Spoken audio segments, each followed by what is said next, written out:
Hi everyone, in this video I want to show you how you can create a rubric for your courses.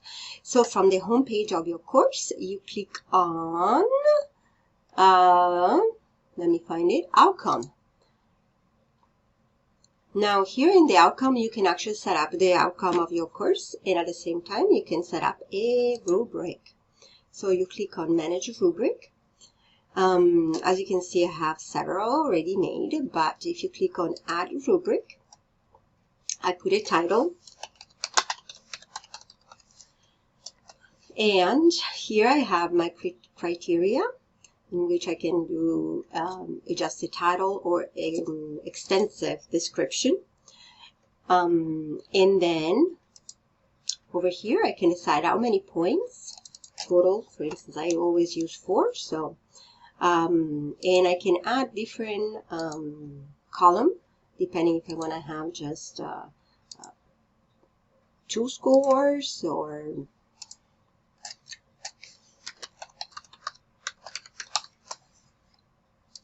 for instance, now I have full marks, intermediate, no marks. If I want to add a new criteria, I just add it here. I have to explain which one is going to be and so forth. So if you want to, you can even attach the outcomes as well. Once you have created your rubrics, it takes a little time, but it's really saving a lot of time later on while you're grading. So you have an assignment and you need to attach a rubric to it. So for instance, this path to proficiency. I click on the path to proficiency and I go on the bottom of the assignment, and here it says a plus rubric. So here is where actually I can add a rubric. So when I go here, if I already have created my rubric, I go on find a rubric and I can import it from a different course, or I can find it in my own course. Just an heads up, if you are importing from a different course this rubric that has the same title, it will start being like number 1 or 2, like this one, card project number 1.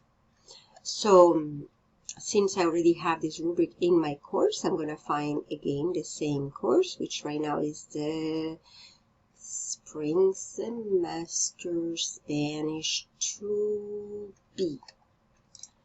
And I want the path to proficiency rubric, which is this one. I click again on the rubric and ta-da! Now, if you select here, you can decide if you want to have, if you want to use this rubric for the assignment grading. Now here the total point is 24, but I don't use 24 points, I use just 4, so I cannot do this.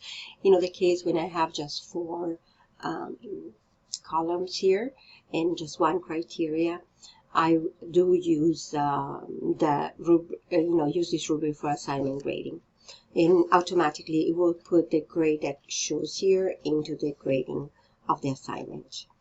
So when I go here and I go on Speed Grader, now I have my rubric showing on the side.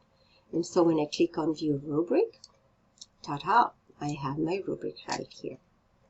And I can just click, click, click, click, click, and I got my feedback done to the rubric. Now, there is a different situation if you have external tools, and I'm going to show you in different videos. Bye now.